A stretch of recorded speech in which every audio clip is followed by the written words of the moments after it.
আপনার বিয়ে করছেন কতদিন হয়েছে? আমার বিয়ে করেছি 20-21 সালে। 20-21 সালে।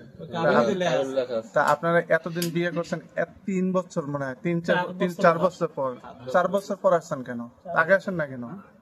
আমি আগে আসতে চাইছি, আমার হাজবেন্ড বলেছে যে আমার বাড়ির দিকে আসলে আমার চাচা কালু আমার একটু মামলা টামলা করেছে, যার কারণে এখন গেলি আসতে সমস্যা হবে, মানে তোমারে নিয়ে গেলি ওর ছেলেরা কোন রকম কোনো ক্ষতি করতে পারে, এই জন্যই হলো তোমার যাওয়ার দরকার নেই, যখন সময় হবে তখন আমি তোমার নিয়ে যাবো। এই যে আপনি যার বাড়িতে আসছেন, যে আপনার হাজবেন্ড যার কথা বলতে আসছেন, তার কি আগে বউ আছে? আমি জানতাম যে বউ ছিল, কিন্তু তার ছেলে মেয়ে হয় না বলে সে বউ চলে গেছে, তাই ভেবেই মানে সে সেইটাই বলেছে, তারপরে তার বিয়ে। কত বছর এটা মানে বিয়ে করছেন কোথায় বসে? বিয়ে করেছি আমাদের নপড়ায় কাজী অফিসে বসে। নপড়া কাজী অফিস, সেটা হচ্ছে রেল লাইনের মানে নপড়া স্টেশনের পিছনে যে কাজী। এখন এই বাড়ির লোকজন যারা আছে তারা কি যদি মাইনা না নেয় তাহলে আপনার কি করণীয়? আমার এখন করণীয়, সে আমার কাছ থেকে যে সে আমাকে বলিছে এই মানে এই 2 বছর ধরে বলিছে যে তার কিডনি ড্যামেজ হয়ে গেছে বলে আমার কাছ থেকে এই মানে 2.5 বছরে সে আমার কাছে 10 লক্ষ টাকার মতো নিছে।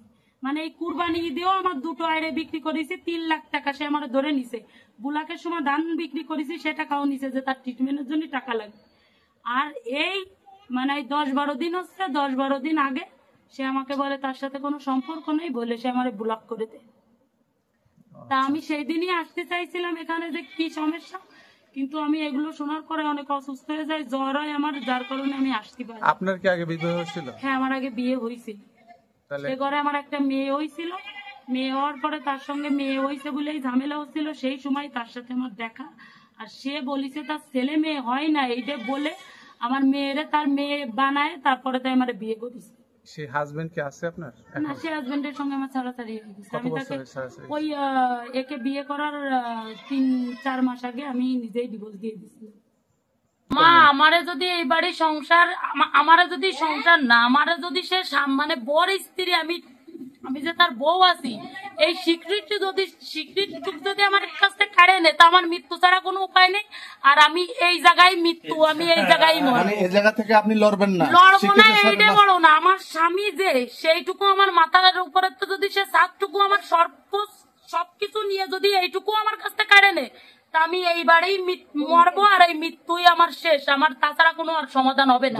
আপনি এখানে থেকে সমাধান নিয়ে যাবেন? সমাধান নিয়ে যাবো, এবং আমি এইখানে আমি এই মিডিয়ায় বলতেছি, সে এখানে আমি না থাকলেও সে আমার স্বামী থাকা লাগবে, যদি সেইটুকু না থাকে আমি মানে এই জায়গায় মারা যাবো, এই আমার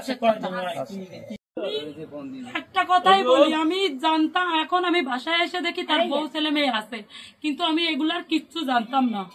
কিন্তু সে আমার কাছ থেকে তার কিডনি নষ্ট হওয়ার কথা বলে আমার কাছ থেকে সে টাকা পয়সা নিছে, সেটাও বড় কথা না। আমার বাপের ছিল, আমি তারে দিছি যে সে সুস্থ হয়ে যাক, সে আমার স্বামী।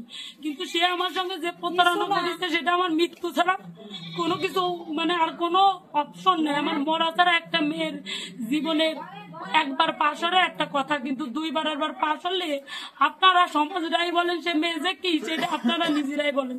আমি মরার আগে একটা কথা বলতে চাই যে আমি যদি মারা যাই, এর জন্য এর ফ্যামিলির প্রত্যেকটা মানুষ দায়ী, আর কিছু না।